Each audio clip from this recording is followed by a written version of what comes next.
பனங்கிழங்கை பற்றி நன்மைகள் சொல்கிறேன் நம்ம பார்த்தீங்கன்னா இப்போ சொல்கிறோம் பாருங்கள் ஃப்ரெண்ட்ஸ். இந்த பாருங்கள், இந்த பனங்கிழங்கு ரெண்டாக பிரிச்சிங்கன்னா இது உள்ளே வந்து ஒரு பீலி மாதிரி ஒன்று பெரிய பேர் பீலின்னு வாங்க, ரொம்ப டேஸ்ட்டாக இருக்கும். இந்த பாருங்கள், இதை சாப்பிட்டா நாங்கள் பனங்கிழங்கு வைக்கும்போது சண்டை போடுவோம், இது எங்களுக்கு தாங்கன்னு.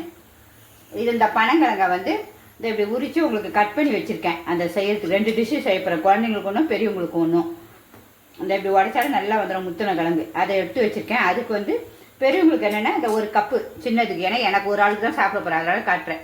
இந்த ஒரு கப்புக்கு மிக்சியில் போட்டு ஒரு ஓட்டிட்டு ஒரு காரத்துக்கு 4 பச்சை மிளகாய், அப்புறம் வாசனைக்கு சீரகம், தேங்காய் பூ, சுவைக்கு கருவேப்பிலை, இது அவ்வளோ போட்டு ஒரு ஓட்டு கிணத்துல வச்சு சாப்பிட்டா செம சூப்பராக இருக்கும்.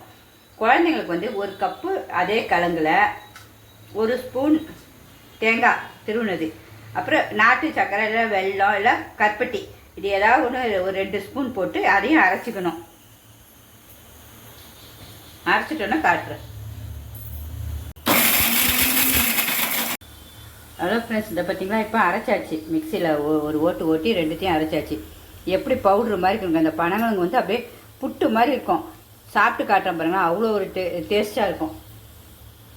உண்மையாகவே நல்ல டேஸ்ட்டு. உங்களுக்கு தேவைன்னா இன்னும் கூட உப்பு போடுங்க. ஏன்னா நம்ம உப்பு போட்டு தான் அவிச்சிருக்கோம் அந்த பனங்கிழங்கு, அதனால் நான் உப்பு போடலை. இது வந்து குழந்தைங்களுக்கு நல்லா வெயிட் போடும், ரொம்ப ஸ்ட்ரென்த்து. இதுவும் சாப்பிட்டு பார்க்குறேன். அப்போ இந்த சுவையை அடிச்சுக்க யாராலையும் முடியாதுங்க, அவ்வளோ ஒரு டேஸ்ட்டு. எல்லாருமே ட்ரை பண்ணுங்கள் பனங்கிழங்குல. ஏன்னா ரொம்ப நல்லா இருக்க டிஷ்ஷு தான் உங்களுக்கு நானும் சொல்கிறேன். ஸ்ட்ரென்த்து எல்லாம் வீட்டில் இருக்க பொருள். கண்டிப்பாக எல்லாம் ட்ரை பண்ணுங்கள். சப்ஸ்கிரிப்ஷன் பண்ணுங்கள், லைக் பண்ணுங்கள். ஒரு 4 பேர் பார்க்கட்டும் நம்ம வீடியோவை. ஓகேவா? எல்லாம் ஸ்ட்ரென்த்தாக சாப்பிடட்டும். ஓகே ஃப்ரெண்ட்ஸ், பாய்.